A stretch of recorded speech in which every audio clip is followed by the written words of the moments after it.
always talk about every time I can possibly get a chance, which is the progressive income tax.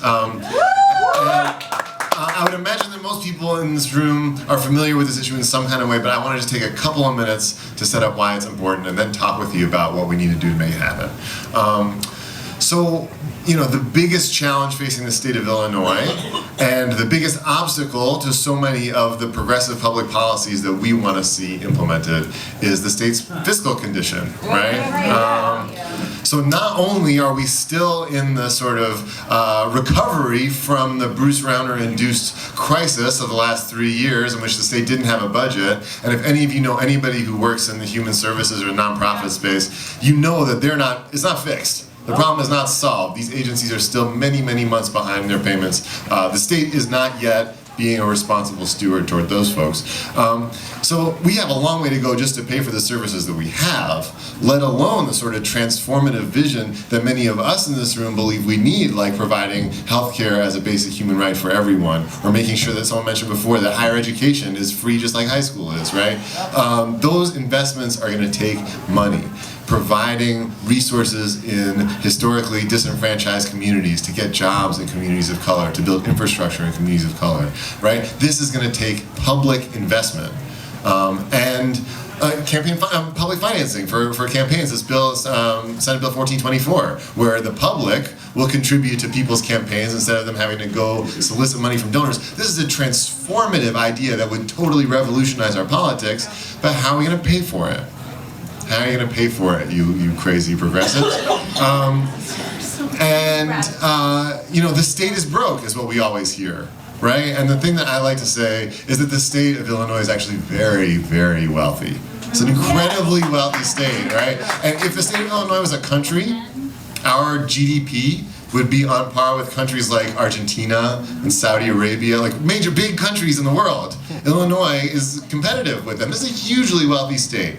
Our state government is broke because we simply don't ask the people who have all that money to pay. So as probably everyone in this room knows, Illinois has a flat income tax where we tax everybody at the same rate. There's no tax brackets in your Illinois taxes. And what we believe is necessary to transform the way our state government works is to create tax brackets, right? To ask the Bruce Rauners and Ken Griffins and yes, J.B. Pritzkers of the world to pay a little bit more of their enormous, monumental, staggering, earth-shattering wealth into the public coffers so that we can use that money to invest in those transformative changes that our society needs. Sounds great, sounds easy, sounds wonderful. Why has it not happened?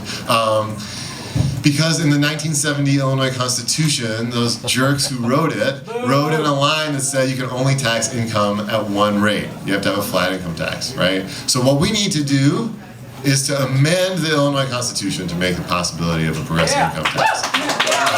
This to me is it's the absolutely most important thing that we possibly have facing us in Springfield, because so many of those other challenges, like I said, stem from this fundamental inequity in how we collect our revenues.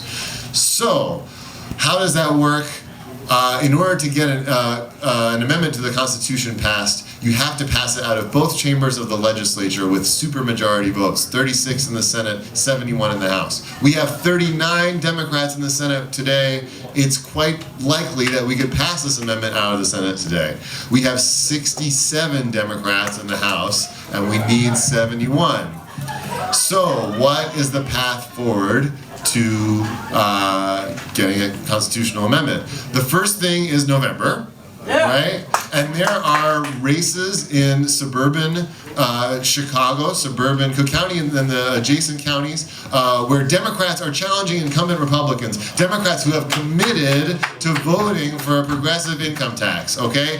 Find out who those people are. Before you go spend a minute of your time volunteering for anyone, make sure they have committed to vote for a progressive income tax. Because the last thing we want to do is get ourselves all riled up about a Democrat and then find out they're not going to vote for this, right? Not to mention any names from my friend in the front row. We're all mentioning the same name, it turns out. Okay, so that's the first thing, is November. Find those candidates who are going to do it, beat some Republicans, and get some Democrats in those seats. And then the second thing is next year, right? When we all get down there, will we have 71 Democrats, enough to pass a constitutional amendment? TBD. We'll see how November goes. But either way, even if we have 71 Democrats, we're still going to need a tremendous public outpouring of momentum and an outcry, a demand for this to be done. Because the new governor is going to come in, knock on wood, we get a new governor, he's going to come in with his own agenda and have all these different ideas about what needs to be done. But this must be first. This must be at the very center of the Democrats' agenda when we take the reins of power back from Bruce Rauner. Because people are going to look at us and say, okay, you Democrats, you used to have control. We didn't really like what you were doing. We elected Bruce Rauner as sort of a protest maybe against that. He was a disaster. You guys are in charge again. What are you going to do for us? How are you going to change my life? And what I would like to be able to say to the voters of Illinois is, now that we're in charge, we're going to lower your taxes, raise taxes on the richest people in this state, and use those billions of dollars to invest in the services that make your life better. That's what I need. I need it from you. I need you guys to do it. And now I'm going to turn over to the person who actually knows about this stuff. Somebody come in. All right, so I'm Ralph Martire. I'm Executive Director of the Bipartisan Center for Tax and Budget Accountability. So I'm sort of an odd duck in this room, right? My board of directors includes Democrats and Republicans who neither like nor trust each other at all. And that's great for us at the staff level because we focus on best practices and data. And we've been supporters of going to a graduated rate. You will not hear the words progressive tax come out of my mouth. It polls horribly. Fair tax polls incredibly well. So if you want to move minds and hearts, start calling it a fair tax. That's the way it works. Fair tax is something different. And we sort of focus on, so my organization, to get to our background and then get to this, our organization focuses on promoting public sector systems that could actually generate access to opportunity or social and economic justice as intended by tying the fiscal side of the ledger to the policy side of the ledger. And everyone in this room had to start worrying about the budget before you worry about anything else. Because one thing the representative said that's absolutely true is the main reason we have, the main reason we have inadequate investment in core services across the board is our fiscal system is a disaster. And I will give you numbers. The accumulated deficit for this year will end up at about $13 billion. Oh, God. We spend $26 billion on services. This is about a 50% deficit. Doesn't tell the whole story. They borrowed $6 billion to pay past due bills. So the real accumulated deficit is significantly more. It's just that we've hidden some of that with debt. Now, why does that matter? Two fiscal truisms. Number one, if you have inadequate capacity on the front end, you will get inadequate outcomes on the back end. I don't care. That's what you get. Number two, where needs are greatest, resources are least. So if your fiscal system doesn't generate adequate revenue to invest in core services and doesn't have at its base a redistributive element where you're raising more money from areas of wealth and redistributing it to areas of need, it won't work. That's not ideological, by the way. That's something we at CTBA call math. That is how the math works. And national data make it compelling that we need to get rid of this restriction of a flat rate in our income tax and go to a fair structure with lower rates on lower levels of income and higher rates on higher levels of income. Use that verbiage. Pulled, we know it works. For one simple reason. Since 1980, after you adjust for inflation, 108% of all growth in income in America has gone to the top 10%. Yes. Now, if you feel math challenged, I will tell you 100% would be all of it. So if more than all of it went to the top, that means 90% of America after inflation is actually earning less today than they did in 1980. So to be fair to taxpayers, You want to respond to this very real economic trend and have the ability to impose these higher tax rates at higher levels and lower rates at lower levels. It's a really fundamental thing to do. If you picked up a tax policy textbook, which I'm sure everybody here has done just for fun reading, you would see that it's the core way you design fairness and responsiveness into your tax system, is to have a graduated rate structure for your income tax. The income tax is the only tax that can be designed to correspond to ability to pay. No other tax cares about your ability to pay it. Property sales, none of those things care. Income tax, even with the flat structure, by the way, you lose your job, you pay less. You get a raise, you pay more.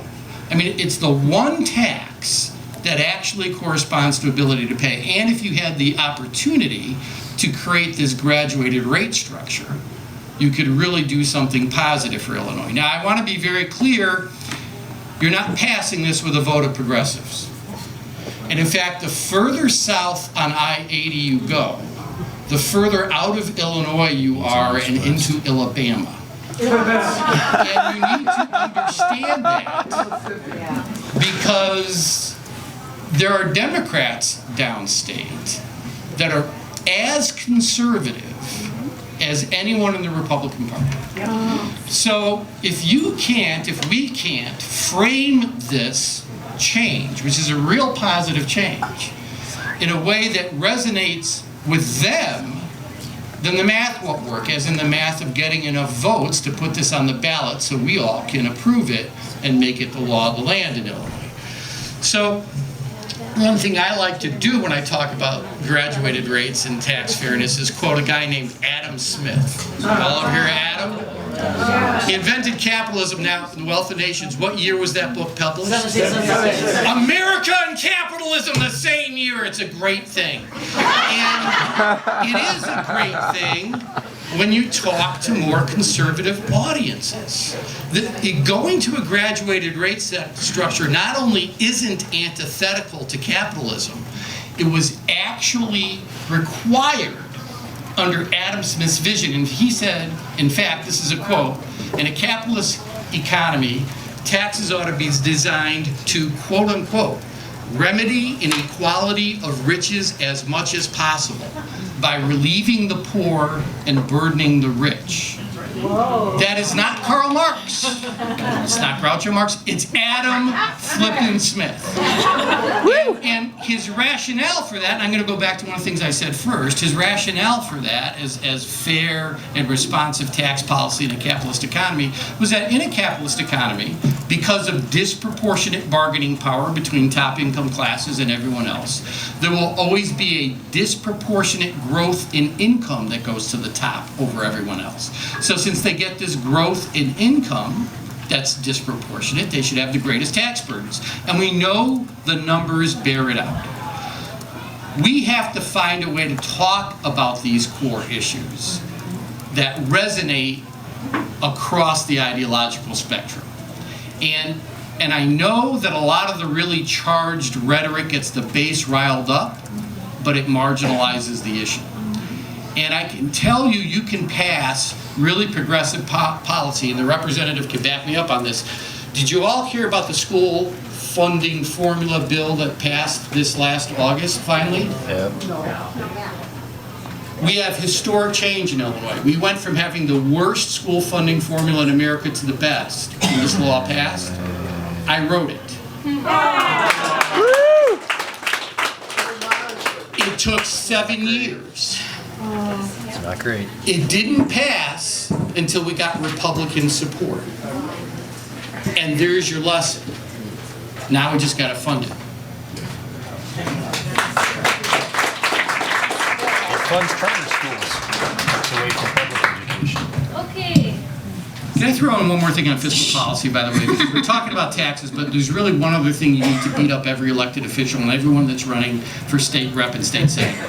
You've all heard about the pension problem in Illinois, right? Yeah. It's not a pension problem, it's a debt problem. Yeah. And we have a debt structure that was passed in 1995 that makes payments go like this at the end. Is this how your mortgage is structured? Really? Where the payment? No, it's asinine. We have come up with a way at CTBA, the Illinois Supreme Court, when they struck down the bill saying the attack on benefits was unconstitutional, cited our work and said it's the only rational way to solve the problem. We re-amortize the debt, put more money in today, and flatten out the payment. Between now and 2045, it saves $67 billion that can be used to fund core services. And it does it while still getting the system 70% funded. So put pension, refinancing, reamortization, whatever you call it, on your list of crucial things to do. Thank you so much. We are needing to make up on time, so we're going to take just